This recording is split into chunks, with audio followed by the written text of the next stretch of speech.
to me, it seems pretty much settled. And as I wrote in one of the, I think it was one of the pieces, I'm sorry, I'm pulling this up right now because things kind of had a little hiccup.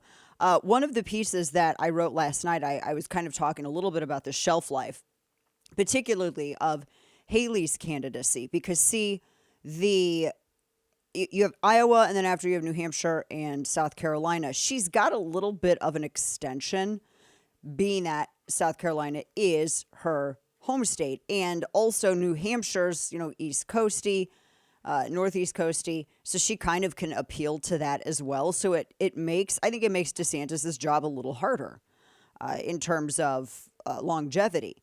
But when I watch this debate, and you guys know where I am, unlike everyone else in this industry, whatever you want to call it, I actually will go against my own best interest because I can't stand blowing smoke up your backside, right?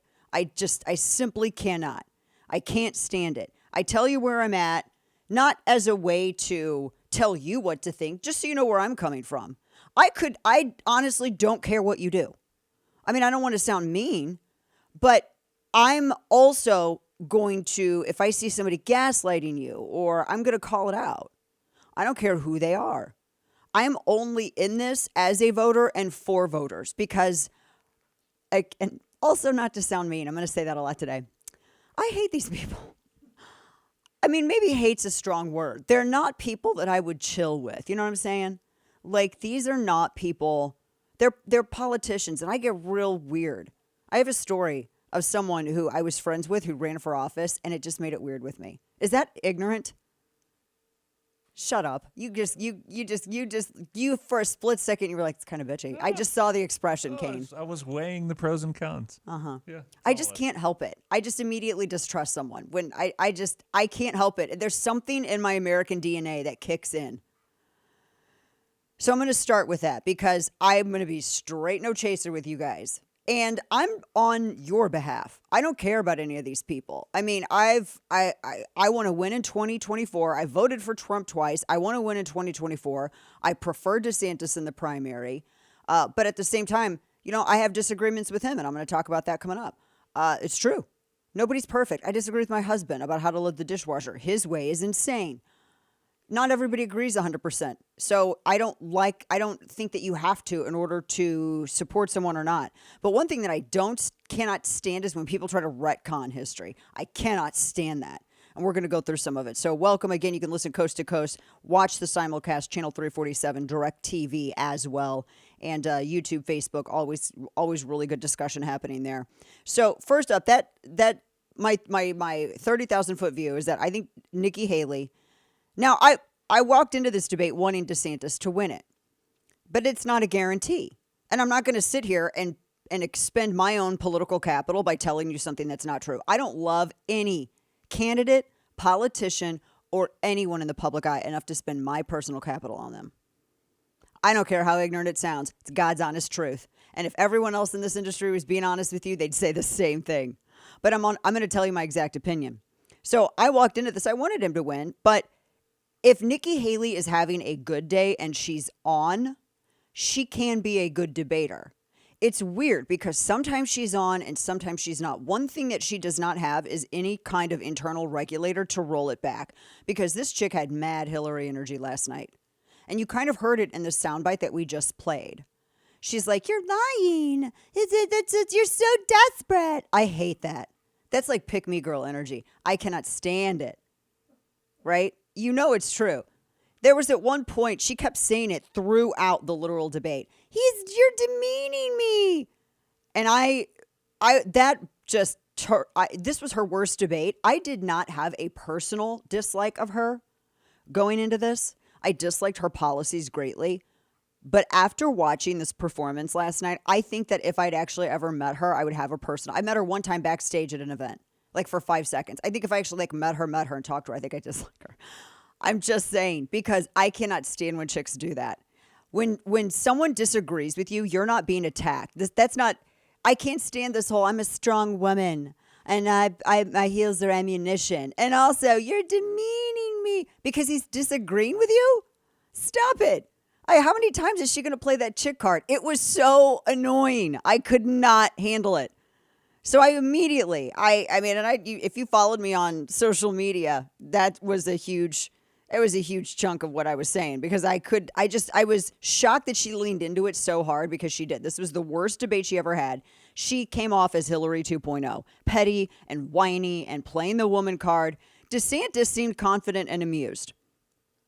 Now this can go both ways. When I talk about that internal regulator, you don't want to go so hard that you look like a bitch. With women, it's easy to do that. And if you're a dude, you don't want to go so hard that you look like you're just callous and flippant, because then that can be projected as a feeling towards the voter. So you've got to be careful. There was one point, and where she actually, let me pull this up. There was at one point in this debate where I was shocked. They were talking about they were talking about military, and he mentioned his military service, and she rolled her eyes as he mentioned it. This was the audio soundbite 11. And if you're watching the simulcast, you can see it. He just mentioned it because they were talking about military and foreign policy, and she rolled her eyes when he mentioned it. Listen. I'm the only one running for president that served in the armed forces. I deployed to Iraq back in 2007, 2008. So I understand what our military goes through. That's Kane, right? Did she even mouth like, wow? Like it was something she's so surprised to hear come out of his mouth? I don't know, but I'm trying to figure out why that was worthy of her rolling her eyes.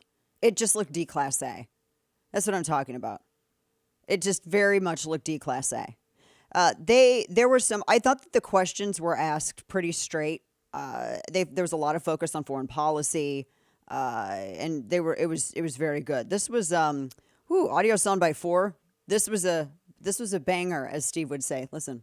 She doesn't articulate how this comes to an end, except she was asked after the last debate by, I believe, Megyn Kelly, and she said, you bring it to an end by bringing Ukraine into NATO. But, of course, we're a NATO country, so if you bring Ukraine into NATO, that puts the United States at war. Megyn said that to her, and then she basically gave a word salad as to how you go from there. So they have sent cash.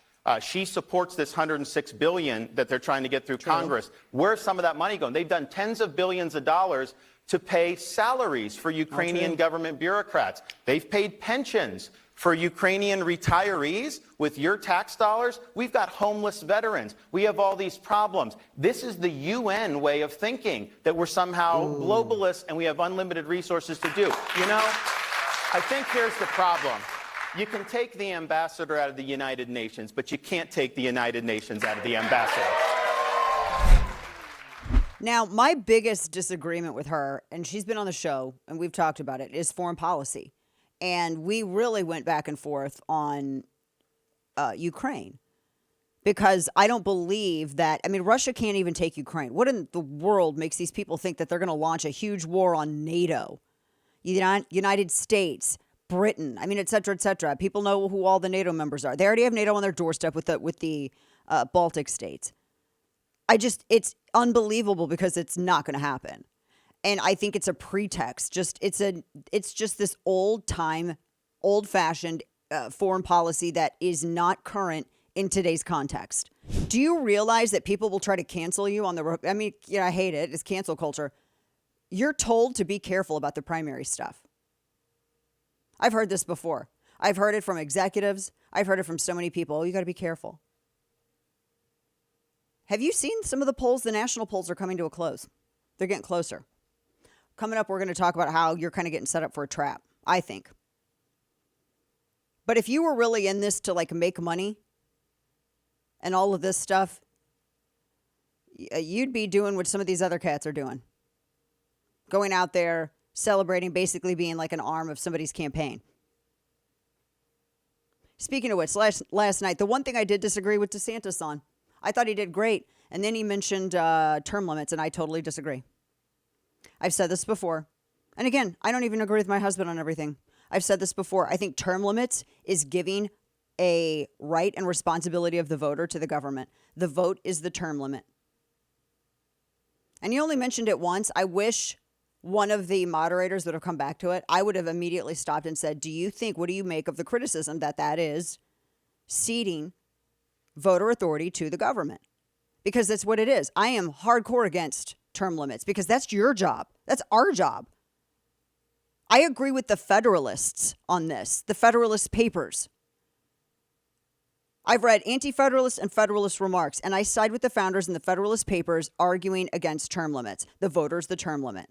And I also think, the way that Senate was selected, I mean, we could go back a long ways on this. But again, just very basically, it comes down to the voter, and your vote is the term limit. Now, this is where it gets kind of crazy, because why is it that you have candidates who say things on video, and then when they're asked about the things that they said on video, they say they didn't say that? I'm really curious. So, for instance, you had this, audio soundbite 6, and she kept going, you lie, you lie. This had to do, Nikki Mouse, with Disney. Listen to this. We took on Disney, and we defeated that, and we won that fight, and our kids are better off. Now, Nikki Haley sided with Disney. She invited them to South Carolina, even though they were involved in transing kids. That is not what we need to do, but I think that's similar. I mean, you remember we talked about that when it happened. She actually invited Disney to South Carolina to do business. She invited them to do business there. And then she wants to act like she's on the part, she's like on somehow the side of the parents. I mean, do you believe that Disney should be able to dodge its tax responsibility in Florida with completely I don't know, how do you want to put it? Anti-populist, anti-voter, preferential, cronyist, tax dodging treatment? Because that's what they enjoyed. And it was put to an end. You can sit here and argue about when it was put to an end, but it was put to an end. Maybe if Disney hadn't taken their war to parents, maybe it wouldn't have come up. Who knows? But it shouldn't have been there regardless of when it ended. I don't care. I made the remark that she's only pro-life because she needs babies to woo Disney to South Carolina. It's true. And then you have this. This is audio soundbite 9. That might be a little long, but I'm gonna cut it. We got to talk about this. There's an article that's up on my Substack right now, chapter and verse by Lorraine. Let's hit this one. There are at least a couple of dozen so far that he's done.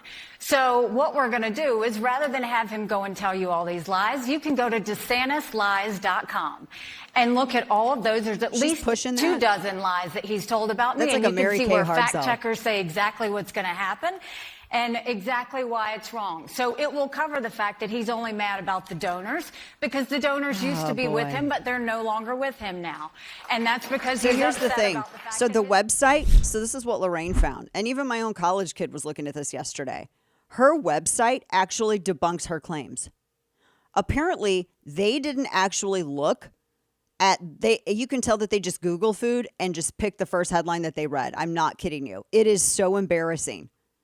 Her own actual sources completely obliterate her narratives on one thing after the other. Lorraine goes through it. It's up now. On the Gaza refugees, she was claiming that somehow that she was saying that DeSantis lied about me and said I want to accept refugees. She literally did, and she actually was talking about that. And then, but more so, DeSantis never said that. Like the source that she has listed actually debunks it, debunks the claim that she's making. And then she uses as her source for other things that she can't cherry pick something on. She literally links to a video of herself saying it. My source is myself. I am not joking with you. This is almost the entirety of her website. My college kid was looking at this. Lorraine went through the whole thing last night. I mean, over and over again. On energy, China. She says that DeSantis recruited Chinese companies. And then she literally linked to something that in the second paragraph totally said otherwise. That is so embarrassing. And she just kept pushing it. And it's a clunky website in the first place. But oh my gosh. I mean, it's insane. And then she tried to blame, for instance, DeSantis for a policy that was under Rick Scott's administration that DeSantis ended. And so she misrepresents it on her website. For instance, this is about like these energy incentives, etc. The same thing with the fracking in the Everglades. Florida voters voted no on fracking in the Everglades. That's their right to do so. They can do it. I mean, it passed like overwhelmingly. And she says that DeSantis basically made an executive maneuver to ban fracking in all of Florida. What? That's the stuff that she says.